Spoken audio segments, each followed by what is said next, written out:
no ramo da psicologia que você falou, vou trabalhar com atleta de alto rendimento. Tipo, vou pro lado do e-sports ou esporte também. O esporte tradicional eu nunca trabalhei, né? Eu trabalhei só com esporte eletrônico até agora, né? Nunca se sabe. Mas, assim, quando eu entrei na faculdade, eu ainda não tinha noção do que eu queria fazer. A gente sempre entra muito cru na faculdade, mas eu sempre soube que eu queria psicologia. E eu sempre joguei games de modo geral, assim. Então, jogava com os meus primos, jogava com os meus amigos. Não imaginava que eu conseguiria unir as duas coisas. E no fim da faculdade, né, que foi em 2016, logo no finzinho, quando eu estava concluindo a faculdade, eu comecei a acompanhar um pouco mais de perto o CBLOL. E aí eu percebi que tinha um psicólogo atuando lá, que é o Cláudio Godoy, e eu percebi que era uma possibilidade, assim. Então, meio que estralou uma coisa ali, e eu falei, nossa, que legal, né, poder atuar com isso.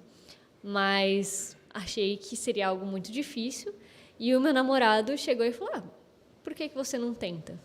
E aí eu sempre falo que ele colocou uma sementinha ali para eu começar a buscar isso. Então, eu comecei a buscar artigos e coisas sobre psicologia do esporte, porque geralmente na faculdade a gente não tem muito sobre psicologia do esporte. Na minha, que é a PUC, a gente teve uma eletiva e eu não fiz essa eletiva, então eu fui procurar outros meios, né, de aprender sobre o que era a psicologia do esporte. Eu fui atrás do Cláudio, a gente conversou num evento da INTZ que ele estava na época, né, ele estava trabalhando com a INTZ na época.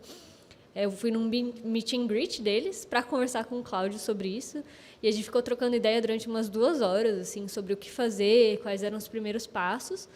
E aí ele me deu basicamente 2 conselhos, assim. Então, vai lá e dá a cara a tapa e monta um projeto. Monta um projeto e manda para os times e faz isso, dá a cara a tapa.